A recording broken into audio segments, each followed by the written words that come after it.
Gary, Fort Myers, Florida, the great WFSX. Go. Hey, Mark. Thank you. Pleasure and an honor, and that's a hard act to follow, Mr. Stephen A. Smith. Yeah. Quickly with you, 25 years I spent in law enforcement. My wife is currently a school teacher, and a question arose last night.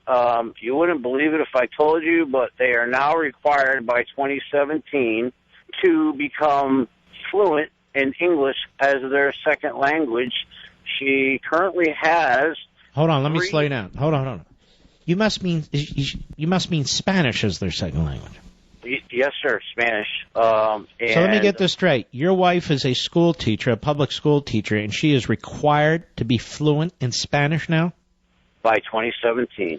Yeah, this is what I mean. The people think this is a joke, or they think, oh, it's so progressive. Oh, it's so open-minded. No, it's not. It's a disaster.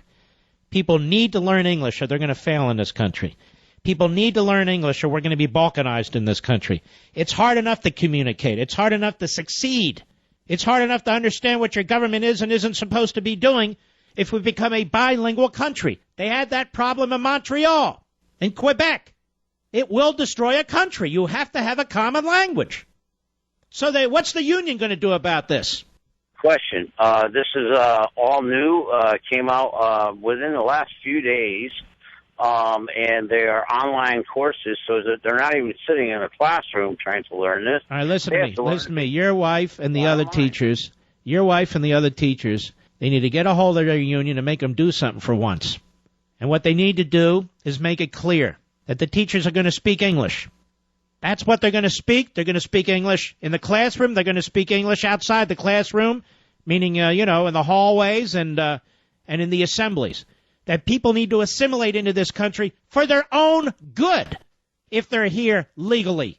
They need to assimilate into our system. We should be assimilating into their system. I agree 110%. Well, they need to really stand up, and that union needs to kick it into gear.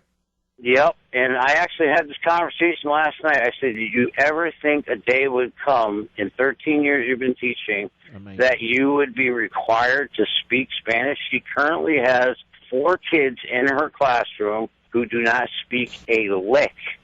I mean a lick of English, Mark. Unbelievable.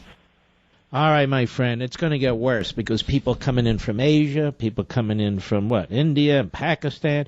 Not against people coming here legally, but it's up to those people to learn English. It's not up to us to learn their language or any teacher to learn their language or the Middle East or whatever the hell. People, you're coming here. Get with our program. We don't have to get with your program. That's nuts.